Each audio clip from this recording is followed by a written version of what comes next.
Hello दोस्तों, फिर से हाजिर हूँ क्लास 12 रसायन विज्ञान के 15 बहुत ही महत्वपूर्ण अतिलघु प्रश्न लेकर। इससे पहले भी हम एक वीडियो बना चुके हैं जिसमें हमने कुछ अतिलघु प्रश्न पहले बता चुके हैं, वो भी इंपॉर्टेंट अतिलघु प्रश्न थे और आज इसकी सेकेंड वीडियो है। इसमें जो 15 महत्वपूर्ण अतिलघु प्रश्न बताने वाला हूँ यूपी बोर्ड 2024 के लिए बहुत ही इम्पोर्टेंट होंगे, तो इन्हें जरूर तैयार कर लीजिएगा। ये आपके पेपर में 2 अंक के पूछे जाएंगे, यानी 2 अंक का एक प्रश्न होगा। यानी इन 15 में से आपके 2 या 3 प्रश्न आपको जरूर देखने के लिए मिलेंगे, यानी कह सकते हैं 4 नंबर आपके इन प्रश्नों को करने से पक्के होने वाले हैं। तो वीडियो को पूरा जरूर देखिएगा, पसंद आए तो लाइक और हमारे चैनल को सब्सक्राइब करना ना भूलिएगा। तो चलिए पहला प्रश्न देखते हैं।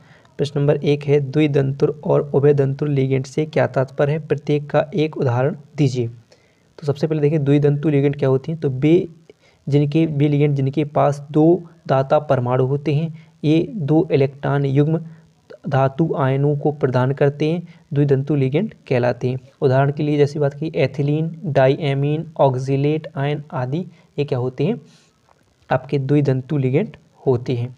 तो याद हो जाएगा कि बे जिनके पास 2 दाता परमाणु होते हैं और बे 2 इलेक्ट्रॉन युग्म धातु आयन को प्रदान करते हैं, द्विदंतु लिगेंड कहलाते हैं। अगला देखिए, फिर पूछा जाए कि उभयदंतु लिगेंड क्या होती हैं। तो बे लिगेंड जिनमें 2 दाता परमाणु होते हैं किंतु संकुल बनाते समय ये केवल एक परमाणु का ही उपयोग करते हैं, उभयदंतु लिगेंड कहलाते हैं। केवल क्या संकुल बनाते समय केवल क्या करें, एक ही परमाणु का उपयोग करें, वे क्या कहलाते हैं, उभयदंती लिगेंड कहलाते हैं। जैसे NO2 माइनस, यहाँ पर देखिए एक आयन है, जैसे बोले नाइट्रो, ONO क्या करें, नाइट्राइटो, ये भी कितने, 1 इलेक्ट्रॉन का दान करें। CN साइनो, 1 इलेक्ट्रॉन का दान। NC आइसोसाइनो, 1 इलेक्ट्रॉन का दान करें। तो ये कहलाते हैं उभयदंती लिगेंड। फिर देखिए अगला है प्रश्न नंबर 2, उपसय संयोजन संख्या किसे कहते हैं, उदाहरण सहित समझाइए।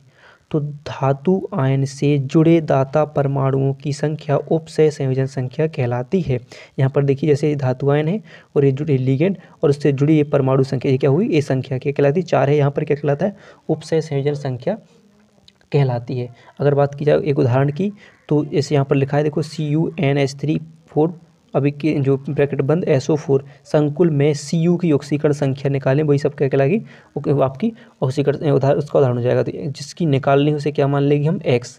और NH जो आपकी NH3 की क्या होती है, वो NH3 की ऑक्सीकरण संख्या क्या होती है, 0 होती है, क्योंकि ये उदासीन परमाणु होता है और इसकी ऑक्सीकरण तो इसकी ऑक्सीकरण संख्या क्या होती है, 0 होती है। और जो घात है 4 उसका क्या हो जाएगा यहाँ पर गुणा, और SO4 की होती है -2 बराबर, यानी कुल की कितनी होती है, 0। तो ये जब ये हो जाएगा 0 तो आपके कितनी बचेंगे, -x -2 और सट जाएंगे तो +2, ये आपकी क्या कहलाएगी, ऑक्सीकरण संख्या हो जाएगी। ठीक है, तो इसका एक उदाहरण हो जाएगा एक। फिर होता है कि DDT क्या है, इसका उपयोग लिखिए। तो DDT यानी पैरा, देखिए 2 है, para dichloro diphenyl trichloro ethane, इसकी संरचना निम्न है। तो क्या होता है, DDT para dichloro diphenyl trichloro ethane. देखो डाइक्लोरो 2 क्लोरो, डाई फेनल ये 2 फेनल हमें होते हैं, और क्या होती है, ट्राइक्लोरो CH3 क्या होती है, ट्राइक्लोरो। और ये क्या होते हैं, 1 2 आयन से एथ और सिंगल लाइन से जुड़े NN, तो क्या कहलाते हैं, ट्राइक्लोरो एथेन हो जाते हैं। ठीक है, इसका उपयोग किया जाता है। तो DDT का एक शक्तिशाली कीटनाशक है, तो इसका कीटनाशक के रूप में इसका उपयोग किया जाता है। फिर देखिए प्रश्न नंबर 4 है, फ्रेओन क्या है, इसका एक उपयोग लिखिए। तो मेथेन और एथेन के क्लोरोफ्लोरो व्युत्पन्नों को फ्रेओन कहते हैं, जैसे CF2Cl2। उपयोग की बात करें तो फ्रेओन 12 का उपयोग रेफ्रिजरेटर, वातानुकूलक, एक प्रशीतक के रूप में तथा एरोसोल व प्रणोदक के रूप में किया जाता है। एक उदाहरण हो जाएगा कि फ्रेओन 12, ठीक है, का उपयोग रेफ्रिजरेटर यानी AC के प्रशीतक के रूप में और एरोसोल व प्रणोदक के रूप में इसका उपयोग किया जाता है। चलिए प्रश्न नंबर देखते हैं 5। चलिए देखते हैं प्रश्न नंबर 5, फिनोल अम्लीय गुण क्यों प्रदर्शित करता है, समझाइए। बहुत इंपॉर्टेंट क्वेश्चन है, तो इसको जरूर तैयार कर लीजिएगा। फिनोल अम्लीय गुण क्यों प्रदर्शित करता है और समझाइए। तो देखिए ध्रुवीय OH समूह की उपस्थिति तथा फिनोक्साइड आयन के अनुनाद स्थायीकरण के कारण फिनोल शीघ्रता से एक प्रोटॉन मुक्त करता है, अर्थात अम्लीय गुण प्रदर्शित करता है। यहाँ पर देखिए, जैसे यहाँ पर देखें कि फिनोल है, जो जलीय विलयन में इसको गर्म किया गया तो क्या बनाता है, फिनोक्साइड बनाता है और क्या निकाल देता है, फिनोल शीघ्रता से एक प्रोटॉन H3O मुक्त कर देता है, अर्थात अम्लीय गुण प्रदर्शित करता है, और ये क्या बनाता है, फिनोक्साइड आयन बनाता है। ठीक है, तो क्या प्रदर्शित करता है, इससे देखते हैं कि एक प्रोटॉन मुक्त कर देता है, अर्थात कैसा दर्शाता है कि अम्लीय गुण प्रदर्शित करता है। तो हो जाएगा कि किसके कारण, ध्रुवीय OH समूह की उपस्थिति तथा फिनोक्साइड आयन की अनुनादी स्थायीकरण के कारण। फिनोल क्या करता है, शीघ्रता से एक प्रोटॉन मुक्त करता है, अर्थात अम्लीय गुण प्रदर्शित करता है। तो क्या हो जाएगा, फिनोल OH + H2O अभिक्रिया फिनोक्साइड बनाएगा और क्या कर देगा, NH3 आयन क्या कर देगा, यानी एक H+ आयन क्या करते हैं, मुक्त करके यहाँ पर H3O बना लेता है। तो इसी कारण क्या करता है, दर्शाता है अम्लीय गुण प्रदर्शित करता है। फिर देखिए अगला, तो अगला प्रश्न देखिए, प्रश्न नंबर 6 है, सेजेप नियम को उदाहरण द्वारा समझाइए। वेरी वेरी इंपॉर्टेंट प्रश्न है। तो इसके प्रश्न क्या बताता है, क्या है कि द्वितीयक तथा तृतीयक एल्कोहलों का एल्कीनों में निर्जलीकरण उबलते हुए तनु सल्फ्यूरिक अम्ल 1:1 द्वारा सेजेप नियम के अनुसार होता है। इस नियम के अनुसार 2 या अधिक बीटा हाइड्रोजन होने पर बीटा हाइड्रोजन का विस्थापन कम हाइड्रोजन परमाणु वाले कार्बन से हो जाता है। तो यहाँ पर देखिए एक समीकरण लिखा हुआ है, CH3 CH2 CHOH और CH3। तो यहाँ पर क्या है अभिक्रिया, तो इसमें क्या होगा, -H2O, यानी H और एक H2 परमाणु, यानी एक H और एक H यहाँ पर निकल गए, यानी जल के अणु निकल गए। अब बचा क्या है, तो यहाँ पर क्या कितने कार्बन बचे यहाँ पर, तो यहाँ पर देखिए एक कार्बन बचा है। ठीक है, और इसके पास कितनी है, 2 कार्बन यहाँ पर, चाहे आप देख सकते हो, या इसके पास इसके पास से भी एक हाइड्रोजन निकल गया, इसके पास ये हाइड्रोजन, 2 हाइड्रोजन ये क्या हो निकल चुके हैं। ठीक है, निकल चुके। अब यहाँ पर एक कार्बन बचा अकेला, तो ये अल्फा कार्बन होगा, ये बीटा कार्बन हो जाएगा, एक गामा कार्बन हो जाएगा। तो क्या होगा कि एक यहाँ से गिनोगे तो अल्फा बीटा होगा, आप कहीं से भी गिन लो कि 2 कार्बन है, यहाँ पर देखिए लिखा है अल्फा बीटा गामा, तो यहाँ पर देखिए तो बीटा कार्बन द्वारा, तो यहाँ से इससे इसके पास 2 कार्बन है, तो क्या होगा, यहाँ से H2O तो निकल चुके, तो ये हाइड्रोजन किसके पास जुड़ जाएगा, इसके यहाँ पर देखो CH इसके पास क्या बचा, एक CH बचा और दूसरा H इसके पास निकल के इसके पास पहुँच गया और डबल बंध बना लेंगे।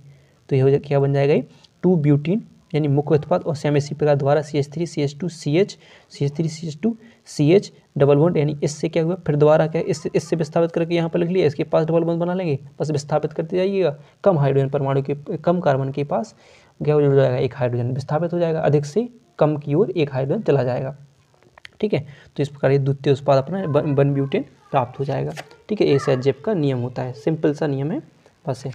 देखिए दूसरा देखिए, सौंदर्य प्रसाधनों में कौन से अल्कोहल का उपयोग किया जाता है तथा क्यों।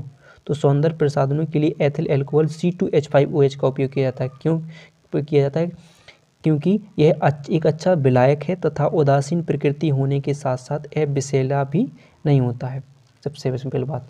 अब देखिए प्रश्न देखिए, तो प्रश्न नंबर 8 है, एमिनो अम्ल की उभयधर्मी प्रकृति की व्याख्या कीजिए। तो एमिनो अम्ल की उभयधर्मी प्रकृति होती है क्योंकि यह अम्लों व क्षारों से अभिक्रिया कर सकता है। कैसे, तो यहाँ पर देखिए नंबर 1, अम्ल के साथ क्रिया, तो N पर यानी नाइट्रोजन पर कितने 2 सहसंयोजी बंध पर एकल इलेक्ट्रॉन युग्म होने के कारण एमीन की क्रिया करके लवण बनाते हैं। क्या बनाते हैं, क्या करते हैं, लवण बनाते हैं, किससे, नाइट्रोजन के परमाणु यानी एमीन के साथ, यानी क्या होता है NH, एमीन है, एमीन के 2 परमाणु के साथ जुड़कर क्या कराते हैं, एमीन से क्रिया करके क्या बनाते हैं, इलेक्ट्रॉन एकल युग्म होने के कारण, यानी एक जोड़े होने के कारण क्या बनाते हैं, एमीन क्रिया करके लवण बनाते हैं। दूसरा देखिए, क्षार के साथ क्रिया करने पर, तो एमीन के OH, यानी OH जिसमें OH समूह होता है वे क्या कहलाते हैं, क्षार की उपस्थिति में क्लोरोफॉर्म से क्रिया करके आइसोसाइनाइड बनाते हैं। क्या बनाते हैं, आइसोसाइनाइड बना लेते हैं। ठीक है, क्लियर है। तो पहले में लवण बनाएंगे, दूसरे में आइसोसाइनाइड बनाएंगे। फिर देखिए सबसे इम्पोर्टेंट, इसको जरूर तैयारी कर लीजिएगा, ये पूछा जाएगा आपके पेपर में, 2 अंक का पूछा जाएगा। तो क्या होगा, मोलेस परीक्षण क्या है। तो जो आपके कार्बोहाइड्रेट का परीक्षण करने के लिए इसका उपयोग किया जाता है, किसका, मोलेस परीक्षण का। ध्यान रखिए, विकल्प में पूछा है कि मोलेस परीक्षण किसके लिए उपयोग किया जाता है, तो कार्बोहाइड्रेट के लिए। तो होता क्या है कि पदार्थ की जलीय विलयन यानी 2 मिलीलीटर में 2 मिलीलीटर मोलेस अभिकर्मक यानी अल्फा नेप्थोलीन का जलीय एथिल अल्कोहल में 10% विलयन डालकर परखनली को बिना हिलाए बहुत सावधानी से परखनली की दीवार की सहायता से बूंद बूंद करके क्या मिलाएं, H2SO4 उसमें डालें। तो 2 परतों के बीच एक लाल और भूरे रंग का छल्ला बन जाता है, जो कुछ समय बाद कैसे रंग का हो जाता है, बैंगनी रंग का हो जाता है। तो इस पदार्थ में कार्बोहाइड्रेट की उपस्थिति निश्चित है। सिंपल सी बात हो गया। 2 मिलीलीटर मोल सभी लिखे। मोल सभी क्या क्या होता है कि अल्फा नेप्थलीन का जलीय का एथिल एल्कोहली विलयन 10% विलयन कहलाता है। तो उसमें परत डालकर प्रणाली को बिना हिलाएं बूंद बूंद करके क्या डालना है, उसमें H2SO4 को डालना है। तो उनकी 2 परतों के बीच में क्या बन जाता है, लाल और भूरे रंग का एक छल्ला बन जाता है, जो कुछ समय बाद बैंगनी रंग का हो जाता है। तो उस पदार्थ में कार्बोहाइड्रेट की उपस्थिति निश्चित है मान ली जाती है। ठीक है, ये हो जाता है मोलिस परीक्षण। चलिए अगला देखते हैं। प्रश्न नंबर 10 है, मोनोसैकेराइड क्या होते हैं। तो कार्बोहाइड्रेट जो आगे सरलतम अणुओं में जल अवघटित नहीं किए जा सकते हैं, मोनोसैकेराइड कहलाते हैं। जो ऐसे कार्बोहाइड्रेट जो सरलतम अणुओं में सरलतम अणुओं में जल अवघटित नहीं किए जा सकते हैं, मोनोसैकेराइड कहलाते हैं। इनका सामान्य सूत्र H2ON होता है भागत, और जहाँ n कितना हो सकता है, 3 से 7 तक के कोई भी नंबर हो सकता है। ये 2 प्रकार के होते हैं, एल्डोस यानी जिसमें CHO समूह उपस्थित हो, दूसरा कीटोस जिनमें कीटोन यानी COO बंध समूह उपस्थित होता है। तो याद हो जाएगा कि कार्बोहाइड्रेट क्या होते हैं, जो सरलता से जल के अणुओं में अब जल अवघटित नहीं होते हैं। फिर देखिए प्रश्न नंबर 11 है, लिपिड क्या है, इनके मुख्य कार्य समझाइए। तो लिपिड जैव अणुओं के उस विशिष्ट समूह को कहा जाता है जो जल में अविलेय होते हैं। क्या होते हैं, जो जल में विलेय नहीं होते हैं, लेकिन कार्बनिक विलायकों जैसे ईथर, बेंजीन, क्लोरोफॉर्म, एसीटोन आदि में विलेय होते हैं। इनके कार्य की बात की जाए तो कोशिका झिल्लियों के संरचनात्मक घटक के रूप में, ऊर्जा संचयन के रूप में, उपापचयक ईंधन के रूप में और पाइसीकरण यानी एमल्सीकरण के रूप में इनका उपयोग किया जाता है। तो देखिए प्रश्न नंबर 12 है, विटामिन सी का रासायनिक नाम क्या है, इसकी कमी से होने वाले एक रोग का नाम लिखिए, बताइए।